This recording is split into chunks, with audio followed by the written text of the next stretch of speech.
நான் என்னுடைய சீமான் என்கிற ஒரு தனி மனிதன், நான் பிரபாகரன் என்ற பெருந்தலைவனை ஏற்றுக்கொண்ட அவன் மகன், என்னுடைய ஆள் மனதிலிருந்து மனச்சான்று வழியா பேசுறேன்.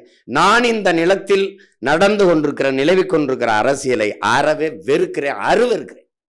இதை முற்றுமுழுத கொளுத்திட்டு வேற ஒரு அரசியலை கட்டமைக்கணும்னு நினைக்கிறேன். அதனால இந்த இடத்துல அவனோட சேரு இவனோட சேரு கூட்டணி, என் தம்பிட்டு கூட முரளிகிட்ட சொல்லி அனுப்பலாம், பாலமுரளிட்ட, கூட்டணி கிடையாது, இங்க சீட்டணி நோட்டணி தான். என்ன கூட்டணி? கூட்டணினா என்னது? எதுல கூட்டு? எதுல கூட்டு? யார் யாரோட கூட்டு? எவன் கச்சத்தீவை எடுத்து கொடுத்தானோ அவனோட கூட்டு. யாரு? மீட்க போராடுவேங்கிறவன். எவன் இந்தியை திணித்தானோ அவனோடு கூட்டு. யாரு? எதிர்த்து போராடியவன்.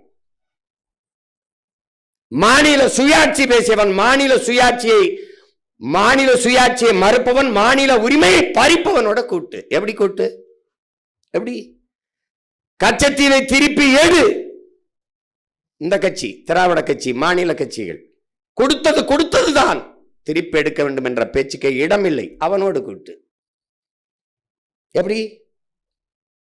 நீட்டு, அதை விலக்களிக்க வேண்டும், இவன் கூட்டு. நீட்டை நீட்டியவனோட கூட்டு. இது எப்படிப்பட்ட கூட்டு? ஒரு மாநில உரிமை, அதுல மிக முதன்மையானது நீர் உரிமை. அந்த உரிமை, என் மாநில நிலத்தின் வளத்தின் எல்லாத்தையும் நீ பகிர்ந்துக்கிற. நறுமணம் பெட்ரோலோ, மீத்தேன் ஈத்தேனோ, அல்லது அணு உலையில் வர்ற மின்சாரமோ, பழுப்பு நிலக்கரியில் வர்ற மின்சாரமோ எல்லாம் பகிர்ந்துக்கிறீங்க. நான் பொதுமையில் இருக்கேன், இந்தியனா இருக்கேன். ஆனால் அவரவர் நீர்வளம் அவரவருக்கு என்று அங்கங்க நின்னுகிற நீ. கர்நாடகா ஒன்னி நின்னுகிற, முல்லை பெரியாறுல நின்னுகிறான். இவன் முல்லை பெரியாற்று நதிநீர் உரிமையை காப்பாற்ற நம்ம போராடிட்டு இருக்கோம், அவன் ஈவேரா பெரியாரை காப்பாற்ற போராடிட்டு இருக்கான். அது ஒரு கூட்டம் கிடக்குது. ஆனா பகுத்தறிவுங்கிற சொல்லு எவ்வளவு கேவலமானதா ஆயிடுச்சு இவங்கள்ட்ட மாட்டிக்கிட்டுங்கிறது இப்பதான் பாக்குறவங்க. இந்த பெண்ணிய உரிமை, பெண்ணிய விடுதலை எல்லாம். ஆனால் எழுதி வை இந்த நிலத்தில் இவங்க பேசுற இந்த வெட்டு பெண்ணிய உரிமை பிரபாகர மகன் செருப்பாலே அடித்து தகர்க்கல. நீ பார்த்தே இரு, அவன் பேசிக்கிட்டே இருப்பான், நாங்க செஞ்சுக்கிட்டே இருப்போம். எங்க ஊர்ல திண்ணையில பேசிட்டு இருப்பாங்க, 4-5 பேர் உட்காந்து வெட்டி பேச்சா பேசி, அவங்க விலங்காப்பைய வெட்டி பேச்சு வாடா, நமக்கு காட்டில் 1008 வேலை கிடக்கு, போய் உழுவம்டா வாடான்னு குழிப்பான் பாருங்க. அந்த வேலையை நாங்க செஞ்சுக்கிட்டு இருப்போம், அவர் உட்காந்து கருத்து சொல்லிட்டு இருப்பான். ஒரு எண்ணத்தை கண்ணையானா சமாளிக்கலாம், ஒவ்வொருவரும் எண்ணத்தை கண்ணையாவா இருக்கான். எண்ணத்தை போய் எண்ணத்தை அது. அதனால ஆழ்ந்து பார்க்கும்போது இது கொஞ்சம் வலியானது தான். இவங்க இதோட கூட்டு. இவன் ஊழல் செய்து விட்டாருன்னு கைது பண்ணி உள்ள போடுவான், நல்லா கவனிக்கிறீங்களா? அவன் நடவடிக்கை எடுப்பான். கடைசியா ஊழல் செய்த கட்சியோட அவன் கூட்டணி வைப்பான், இவனும் மானம் கட்டு போய் அவனோட கூட்டணி வைப்பான். இப்படி ஒரு கூட்டணி, இதுக்கு பேரு கூட்டணி. இதுல எந்த கூட்டணி வெல்லும் என்ற விவாதம் வேற. வாக்குக்கு காசு கொடுத்து வாக்கை வாங்கிவிட முடியும் என்கிற ஒரு அமைப்பு எவ்வளவு அருவருக்கத்தக்கது, எவ்வளவு அருவருக்கத்தக்கது. அப்ப வாக்குக்கு காசு கொடுத்தால் வாக்கை வாங்கி கொள்ளலாம் என்கிற நிலை இருக்கும் போதே மக்களுக்கு சேவை என்ற சொல் செத்துருது. அந்த நாட்டில் உண்மை, நேர்மை, எளிமை, தூய்மை என்கிற நிர்வாகம் என்பது கனவிலும் இருக்காது. என்ன காமராஜ் 9 வருஷம் நம்ம தாத்தன் இருந்தான், அவங்க காலத்துல அது சிறப்பு. இன்னைக்கு அவங்க பேரம்பிள்ளை காலத்துல நமக்கு 5 ஆண்டு 10 ஆண்டு இருந்தா உலகத்தின் தலை சிறந்த நாடா நம்ம மாற்றி படைக்க முடியும். நீ அதேதான் 50 வருஷமா பேசிட்டு இருக்க, காமராஜ் ஆச்சின்னு. ஏன் அதுக்கு பின்னாடி வந்தாலும் காவாலி பயில் ஆயிட்டான்.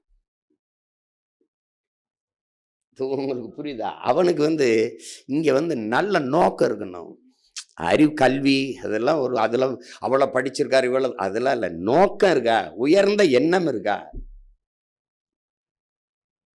என்ன பணக்காரனா இருந்தா தான் சேவை செய்ய முடியுங்கிறிய?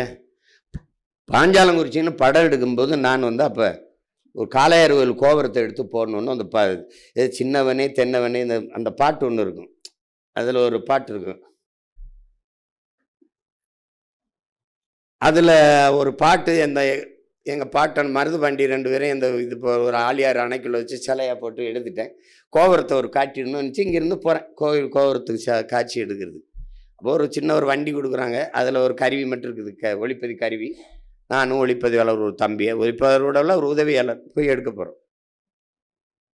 சொந்த ஊர் தான், வீட்டில் போய் கூட சாப்பிடணும். போயிட்டு உடனே திரும்பணும்னு உடனே எடுத்துகிட்டு அதிகாலையில் சூரியன் கிளம்பி அப்படி வரும்போது அங்கே நிற்கும்போது எடுத்துக்கிட்டு வரணும். அப்படியே எடுத்துகிட்டு திரும்பி வரோம். வரும்போது ஒரு கோயில் ஒரு குளம், ஊருக்கு பக்கத்தில் ஒரு குளம் இருக்குது.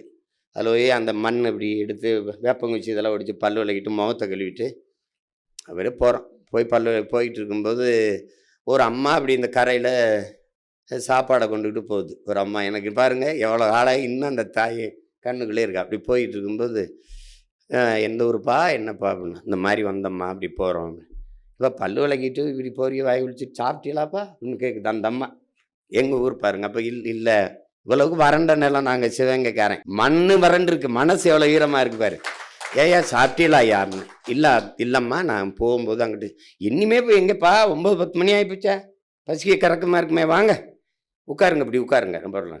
அப்போ ஒரு சட்டியில் பழைய சோறு வெஞ்சனம் அதெல்லாம் வச்சுருக்கம்மா.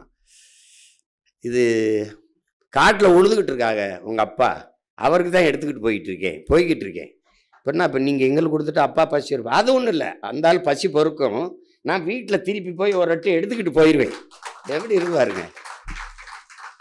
இப்போ இதை விட இன்னொரு இது இருக்கு பாருங்க. சாப்பிட்டு இப்போ எங்கிட்ட பெருசாக ஒன்றும் பணம் இல்லை. அன்னைக்கு இதில் ஒரு 100 ரூபா ஏதோ இருந்தது, 100 ரூபா. அதை எடுத்து அம்மா இதை வச்சுக்கிறீங்களான்னு. ஆத்தாடி என்னையா நீ, இப்போ நீ உங்கள் அம்மாவுக்கு தினம் சாப்பிட்டு காசு கொடுத்தா போவியாயா அப்படின்னு கேட்டா பாருங்க ஒரு கேள்வி. எப்படி இருக்கு பாருங்க, எவ்வளோ காலம் ஆயிடுச்சு இன்னும் நினைவில் வச்சிருக்கேன் பாருங்க. ஒன்றும் வேணாம் ஐயா, இதெல்லாம் நீ என்ன என் பிள்ளைக்கு சாப்பாடு போட்டதில் எனக்கு என்ன காசு கொடுக்குற, நீ அதெல்லாம் வேணாம். ஒன்றும் இல்லை, நீ எந்த நாடு திசைக்கு போனாலும் எவ்வளோ பெரிய ஆனாலும் உனக்கு இங்கே ஒரு ஆத்தா இருந்தேன் அப்படின்னு நினைவில் வச்சுக்க, அது போதும்ட்டா. இன்னைக்கு நினைவில் வச்சிருக்கேன் பாருங்க.